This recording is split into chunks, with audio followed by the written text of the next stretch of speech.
زندگی کیسے گزارنی ہے۔ میرے نبی کی زندگی کا دوسرا رخ کہ بطور انسان زندگی کیسے گزارنی ہے، مرد عورت ہے، زندگی کیسے گزارنی ہے۔ پہلا رشتہ جو قائم ہوا دنیا میں وہ ہے خامد اور بیوی، حضرت آدم اور حوا کا نکاح ہوا۔ اللہ تعالیٰ نے عورت کو کمزور بنایا تو پہلے دن سے اس کو عزت اور احترام دیا تاکہ ساری زندگی اس کمزوری سے ناجائز فائدہ نہ اٹھایا جائے بلکہ اس کو عزت دی جائے۔ کہ آدم علیہ السلام کے لیے مٹی اکٹھی کی، پانی ڈالا، گوندھا اور ایک اسٹیچو بنایا اور ڈال دیا۔ جب وہ خشک ہوا اس میں روح ڈالی اور پھر وہ ننگے بدن تھے، پھر ان کو جنت کے کپڑے پہنائے اور جنت میں ڈال دیا۔ اس کائنات کا حسن بھی عورت سے ہے اور جنت کا حسن بھی عورت سے ہے۔ حضرت آدم علیہ السلام جنت میں، لیکن بابے جی دا دل ہی نہیں لگتا، کلے کلے ہی ٹرے پھر دیں۔ اب اللہ نے عورت کو بنانے کا ارادہ کیا تو اللہ ایک ڈھیر مٹی کا اکٹھا کر کے عورت کے لیے بھی بنا دیتا اور اس کا اسٹیچو بنا دیتا اور اس کو خشک ہونے دیتا، پھر اس میں روح ڈالتا، پھر اس کو کپڑے پہناتا۔ آپ حیران ہوں گے، سبحان اللہ، اللہ نے ایسا نہیں کیا۔ آدم علیہ السلام سوئے، آنکھ کھلی تو دیکھا ایک خوبصورت حسین عورت۔ یہ بات اکثر لوگوں کو معلوم ہوگی کہ یوسف علیہ السلام دنیا کے حسین ترین انسان تھے، اور یہ بات شاید کسی کو معلوم نہیں ہوگی کہ دنیا کی سب سے حسین خوبصورت عورت حضرت حوا ہے۔ حوا جن پر بڑھاپا آیا ہی نہیں، 1000 سال کے قریب زندگی گزاری، بڑھاپا نہیں آیا۔ حضرت آدم اور حوا قریب قریب عمر تھی۔ حضرت آدم کی عمر تو کتابوں میں مل جاتی ہے 1000 برس، لیکن حضرت حوا کی عمر کتنی تھی یہ کہیں پڑھنے کو ملا نہیں، اس لیے میں اندازہ کرتا ہوں کہ قریب قریب ہوگی۔ بڑھاپا نہیں آیا، بیماری نہیں آئی۔ اور حضرت حوا کو مینسز بھی نہیں آتے تھے۔ یہ عجیب بات آپ کو بتاؤں، اللہ نے اتنا جنت کا ان کے اندر نمونہ رکھا۔ تو جب حضرت آدم کی آنکھ کھلی تو دیکھا ایک حسن کا پیکر، انہوں نے تو جنت ہی بھول گئی۔ کہنے لگے یا اللہ ہن دل ٹھریا جا کے، یا اللہ کون ہے؟ کہ تیری بیگم۔ کہ واہ جی واہ، موجاں ہی موجاں۔ تو اللہ تعالیٰ نے نکاح پڑھایا۔ سبحان اللہ، اپنے نبی کی شان دوبارہ سنو۔ تو اللہ نے کہا آدم اپنی بیگم کا مہر ادا کرو۔ تو وہ پوچھنے لگے کیا مہر ہے؟ دیکھو ایک بات سنو، مہر کسی کی بیٹی کی قیمت نہیں ہوتی۔ $1 ہو یا $1 ٹریلین ہو، بیٹی کی کوئی قیمت نہیں ہوتی۔ یہ ایک نشان ہے کہ اس بچی پر اب یہ جو خامند ہے وہ موت تک خرچہ اس کے ذمہ ہے، بیوی کے ذمہ خرچہ نہیں ہے۔ خامند کما کے لائے گا اور اپنی بیگم کو کھلائے گا، اور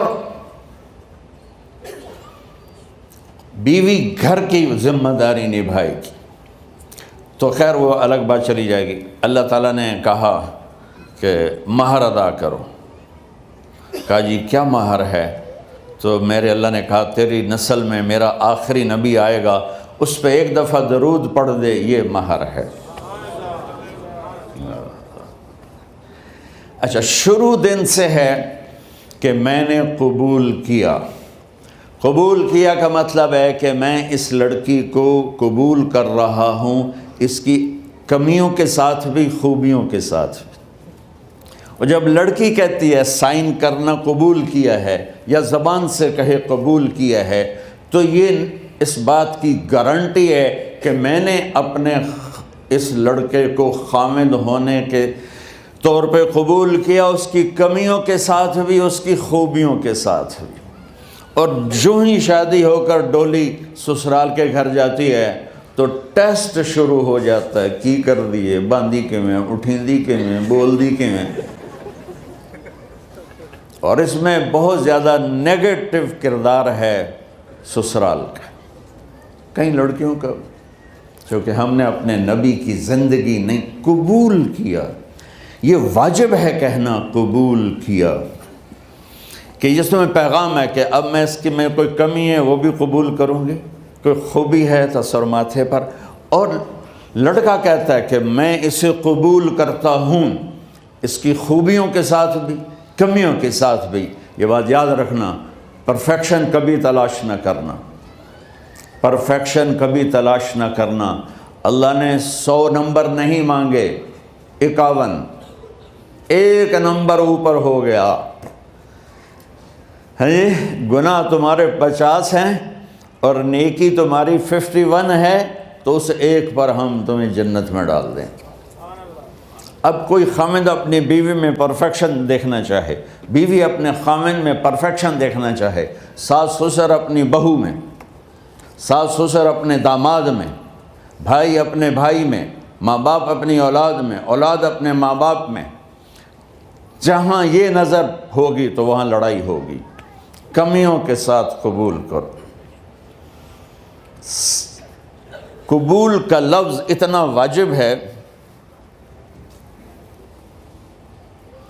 تو ڈر تو پھر بہ گئی تھی نا۔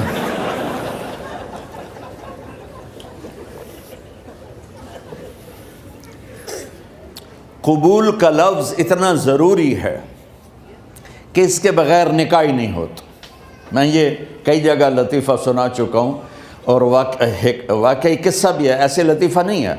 میرے دوست ہیں، ذمہ دار ہیں اچھے، تو ان کے گاؤں کا ایک بچہ چھوٹی عمر میں بسوں پہ جا کے نا وہ جاب پہ لگ گیا، تو اس کا کام ہوتا ہے بس کو صاف کرنا، ڈرائیور کو چائے پلانا، اور جہاں کہیں رش ہو تو اس کو ڈائریکشن دینا، استاد جی کٹ لو، استاد جی آن دیو، استاد جی جان دیو، تو یہ اس کا محاورہ بن جاتا ہے۔ اب اس کا نکاح ہوا تو مولانا صاحب نے کہا بھائی عبد الرحمن، میں فرضی نام لے رہا ہوں، نام مجھے اس کا یاد نہیں، عبد الرحمن زینب بنت اسلم نو تیرے نکاح دیتا 500 مہر تو قبول کیتا؟ تھوڑی دیر سوچ کے کہندا جی آن دیو۔ اس نے ساری زندگی آن دیو ہی سیکھا تھا، تو اس کے بھائی نے اس کو کوئی نہیں ماری، تو کہنے لگا جی جان دیو۔ مولانا صاحب نے کہا آن دیو جان دیو نال کم نہیں بننا، تو آگا میں قبول کیتا۔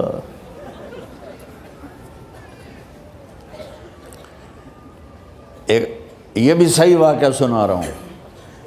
ایک نوجوان نے بیوی کو 3 طلاق دے دی کٹھی، اب ہو گیا پریشان، مولانا صاحب کے پاس گیا، کوئی میرے جیسا ہوگا، مولانا صاحب 3 طلاق دے بیٹھا، کوئی مسئلہ کا حرام؟ کہا جی کوئی رستہ حرام، کوئی گنجائش حرام۔ اس نے جیب سے موٹا سا لفافہ نکالا اور مولانا کے جا نماز کے نیچے ڈال دیا، کہ مولانا صاحب کوئی گنجائش؟ کہ ہن تو سوچنا ہی پوے کی آکھیا ہی تو اپنی بیگم نو؟ اس آکھیا جی میں آکھیا ہی 3 طلاق، اس آکھیا مبارک ہوئے طلاق نہیں ہوئی۔ میں آکھیا جی او کیویں؟ آکھے او جڑا یہ طلاق ہے عربی دا لفظ، اس سے چاکھنا پمدا ہے طلاق۔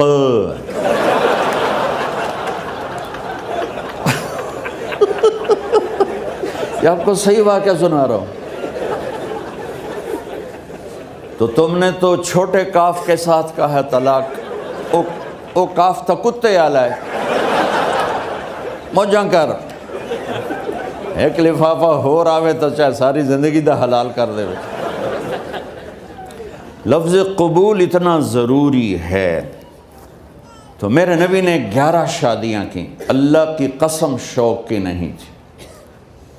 ما تزوجت وما زوجت الا بوحی من السماء نزل به جبریل، کہ لوگوں سن لو میری بات غور سے، مجھے عورت کی کوئی رغبت نہیں ہے، میں نے جہاں شادی کی، جہاں بیٹی کی شادی کی، پہلے اللہ نے آسمان سے جبریل بھیج کے حکم دیا، پھر میں نے قدم اٹھایا۔ تو پہلا رشتہ خامند اور بیوی ہے جو اس کائنات میں جڑتا ہے، یہ دنیا کا سارے رشتوں میں نمبر 1 رشتہ ہے، سب سے خوبصورت رشتہ ہے، سب سے اہم رشتہ ہے، سب سے بڑا رشتہ ہے۔ والدین کے لیے چند آیات ہیں، اولاد کے لیے چند آیات ہیں، بہن بھائیوں کے لیے چند آیات ہیں، خاوند اور بیوی کے لیے سینکڑوں آیات ہیں، سینکڑوں۔ تو اگر آپ اپنے گھروں میں کامیابی دیکھنا چاہتے ہو، اپنے گھر کو ہاؤس کی بجائے ہوم دیکھنا چاہتے ہو، خوشی کا اگر آپ اسے گہوارہ بنانا چاہتے ہو، اللہ کی قسم ڈگریوں سے نہیں ہوگا، محبت سے ہوگا۔ میرے نبی سے پوچھا گیا یا رسول اللہ اسلام کا سب سے مضبوط عمل، نہیں، میرے نبی نے سوال کیا، بولو بھائی اسلام کا سب سے مضبوط عمل کیا ہے؟ صحابہ نے کہا نماز۔ نہیں، سبحان اللہ، ابھی میں نماز کی کتنی اہمیت بتا چکا۔ انہوں نے عرض کیا جہاد، آپ نے فرمایا نہیں۔ تو صحابہ نے عرض کیا روزہ، آپ نے فرمایا نہیں۔ اللہ اکبر۔ کہ یا رسول اللہ حج، آپ نے فرمایا نہیں۔ تو سارے صحابہ حیران ہو گئے، یا رسول اللہ نماز، جہاد، روزہ، حج، تو پھر کیا ہے؟ اب سننا سارے بہن بھائی، مستورات، بچے بچیاں، آپ نے فرمایا اسلام کا سب سے مضبوط اور بڑا عمل ہے آپس میں اللہ کے لیے محبت کرنا۔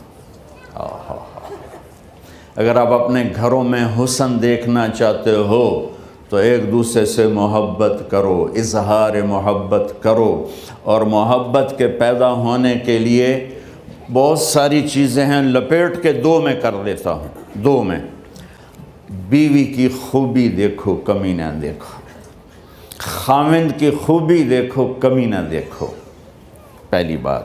دوسری بات، اس زبان سے زہر نہ اگلو محبت کے پھول، اس زبان سے کڑوے جملے نہ ہوں، طنز نہ ہو، ٹانٹنگ نہ ہو، بےعزت نہ کرو، انسلٹ نہ کرو، تو آپ کے دل جڑ جائیں گے۔ یاد رکھو شکلوں سے زندگی آباد نہیں ہوتی، زندگی اخلاق سے آباد ہوتی۔ تو اپنے گھر سے ٹانٹنگ نکال دو۔ نہ کہا کا مطلب ہے بارش کا زمین میں جذب ہو کر یکجان ہو جانا، 2 زندگیوں کا محبت میں جذب ہو کر یکجان ہو جانے کو نکاح کہتے ہیں۔ نہ کہا آنکھوں میں نیند کا اتر کے سلا دینا، نہ کہا خاوند اور بیوی کا ایسی محبت دینا کہ چین کی نیند آ جائے، نہ کہا اعتماد کرنا، بھروسہ کرنا، خاوند بیوی پہ بھروسہ کرے، بیوی خاوند پہ بھروسہ کرے۔ اے نوے لوک کے فون چیک ہو رہے ہوئے، کال کتنے کی تھی، کال کتنے کی تھی۔ عزت دو، اعتماد کرو۔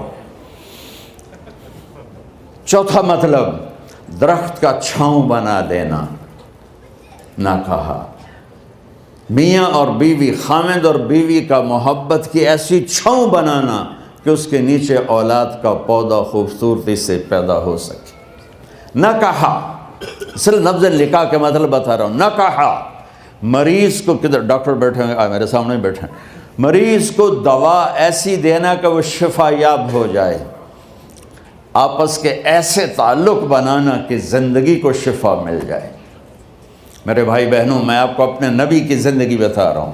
میرے نبی نے 11 شادیاں کی، اللہ ذوالجلال کی قسم، صرف ہمیں زندگی سکھانے کے لیے کہ گھر کی زندگی کیسے ہوتی ہے اور اولاد کو کیسے پالا جاتا ہے۔ اب لوگ کیا مجبوریاں ہیں کہ عورت بھی جاب کرتی ہے، مرد بھی جاب کرتا ہے۔ عورت کی سب سے بڑی جاب اپنی نسل کو پالنا ہوتا ہے۔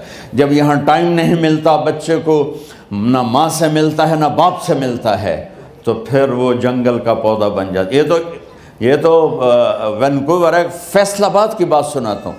میرے بچے جس اسکول میں پڑھتے تھے ان کے پرنسپل سے میری دوستی تھی، میں ملنے گیا ایک دن، تو کہنے لگے جی عجب واقعہ ہوا ہے کہ یہاں 2 بچے پڑھتے ہیں، ان کی ماں بھی ڈاکٹر ہے اور باپ بھی ڈاکٹر ہے، تو وہ دونوں آئے ہیں میرے پاس کہ ہمارے بچوں نے 3 دن ہو گئے ہیں گھر میں کھانا نہیں کھایا، تو ہم پریشان ہیں، ہمیں بتاتے نہیں، کائنڈلی آپ پوچھ کے بتائیں کہ وہ کھانا کیوں نہیں کھا رہے۔ ایک باری کر کے بھی دکھا دو.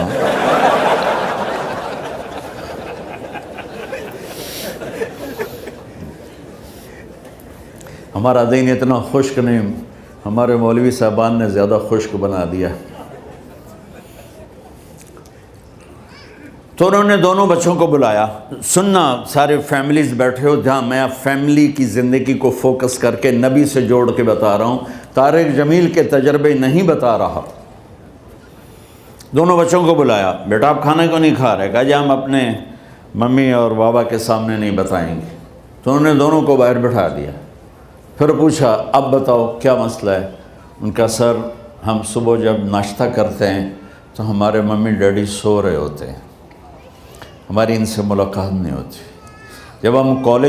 جب ہم اسکول سے واپس آتے ہیں تو ممی ڈیڈی اپنے میڈیکل کالج میں ہوتے ہیں، ہاسپٹل میں ہوتے ہیں، تو ہمیں ان کو دیکھنے کا موقع نہیں ملتا.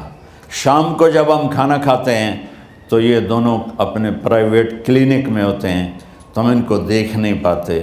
پورا ہفتہ گزر جاتا ہے، ہمیں ماں باپ کی شکل نظر نہیں آتی. تو ہم نے سٹرائک کی ہے کہ ایسے ماں باپ کی روٹی کیا کھانی جو اپنی شکل بھی نہ دکھا سکیں. تو اس لیے ہم نے کہا ہم نے بائیکاٹ کیا ہے، گھر میں نہیں کھانا ہے. تو ایسی لائف مت بناؤ.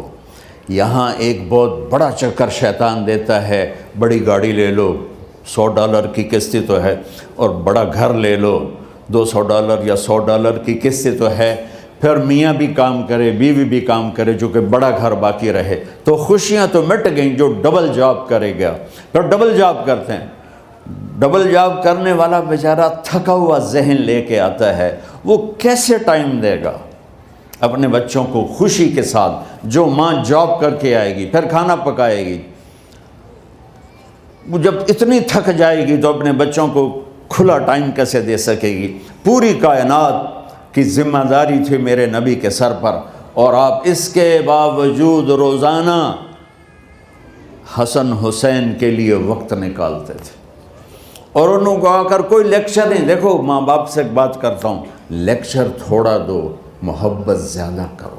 یہ نہ کرو، یہ کیوں کیا، یہ کرو، یہ کرو، یہ چھوڑ کر صرف سینے سے لگاؤ، صرف محبت دو.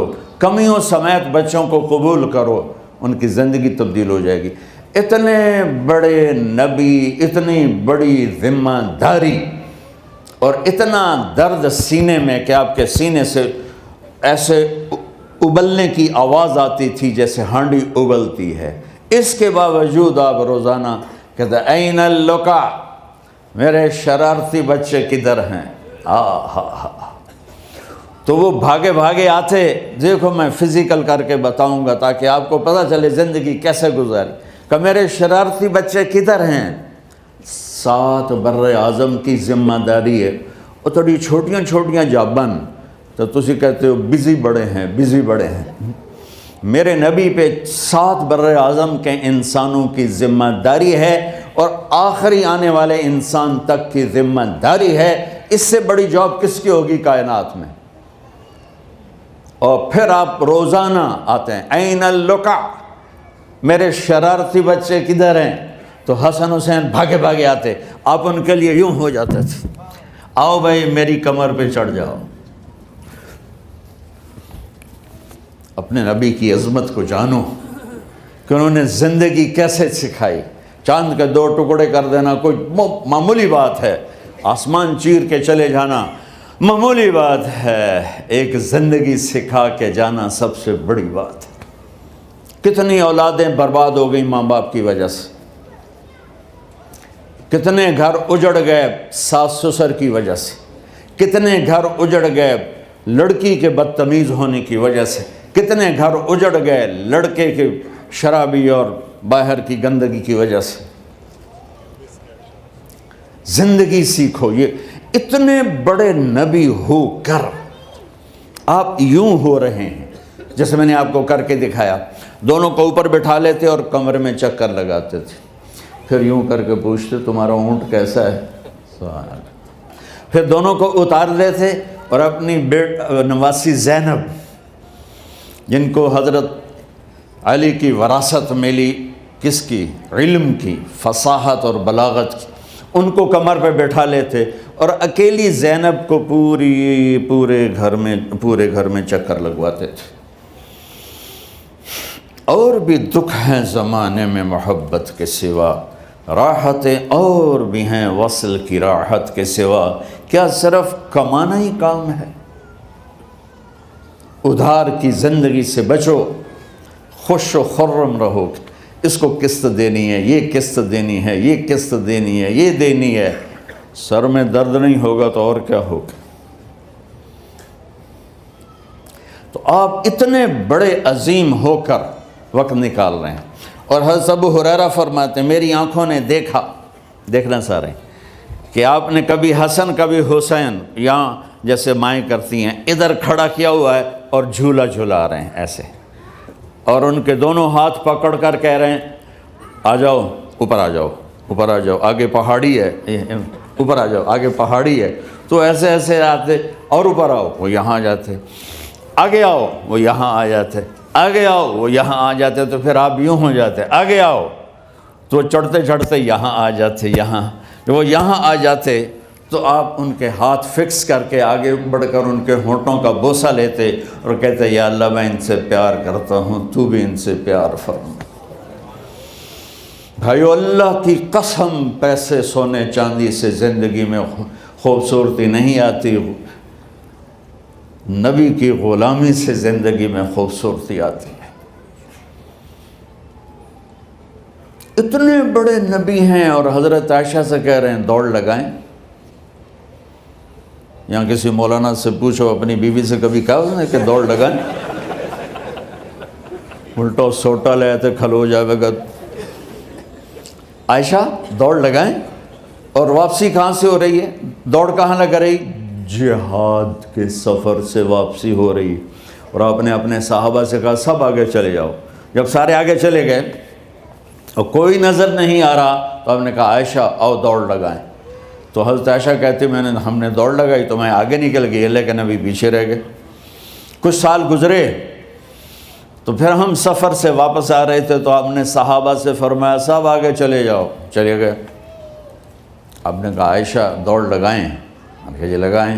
کون دنوں میں ذرا موٹی ہو گئی تھی تو پھر اللہ کے نبی آگے نکل گئے، میں پیچھے رہ گئی، تو آپ نے کہا عائشہ ہاذہ بتلک، آج تو اور میں برابر